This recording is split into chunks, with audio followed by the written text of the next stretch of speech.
বলে বাঁচতে পারলো না। কিন্তু অনেক বেশি ওই সকালের যে পুরোটার বয়স হ্যাঁ তার মা এটা কি করবো এখন বলো, স্যালাইনে কি বাঁচানোর চেষ্টা করবো না? ওই তার মানে মায়ের হয়েছে বলে মেয়েরও হয়েছে, ওই পার্বণেরই হয়েছে। আমার হাতে দাও বুঝতে পেরেছো, পার্বণই হয়েছে। ভিডিওটা দাও, জলটা তো একটু দিয়ে অন্তত। এই দাঁতও নেই মুখেতে, বয়স হয়েছে কালী মানা ঠিকই বলেছে, অনেক বয়স হয়েছে। না এটা এক প্রকার রোগ, মানুষ যেমন করোনা হয় না, না এটা করোনা না, এটা কি জানো, সেই মানে যেটাকে বলে আমাশা, আমাদের যেটাকে বলে ওই আমাশা ধরনের ডায়রিয়া, ওদের এইটা প্রাবণ হয়। জলটা খাচ্ছে গো। হ্যাঁ জল খাচ্ছে, তবু ভালো, আমাদের তো তাও খাচ্ছিল না। হ্যাঁ গো সেলাইনটা দাও। হ্যাঁ হ্যাঁ হ্যাঁ জল খাচ্ছে, আমাদেরটা খাচ্ছিল না।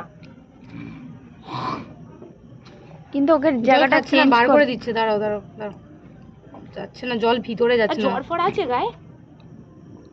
মেয়ে মাটিতে পড়ে থাকলে কি করে বুঝবো? এই বাবু ওঠ, বাবু কি হলো ওটা? সরে চলো সরে যাও সরে যাও। সর তুই, ওঠ ওখান থেকে, বলছি তোর ইনজেকশন নেওয়া নেই, গন্ধটা আসছে। তাহলে ওই গলাটা তো ভিজলো।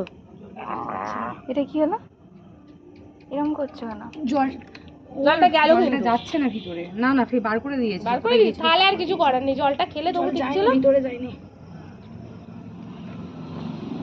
ও জিভই পড়ে গেছে, দেখো না জিভ পড়ে গেছে তো, পড়ে গেছে। জিপটা উল্টে ছিল, আমি দুপুরবেলা যখন ওই পুরোটা নিয়ে যাচ্ছিলাম জিপটা পুরো উল্টে গিয়েছিল। তখনও যদি কেউ খবর দিত।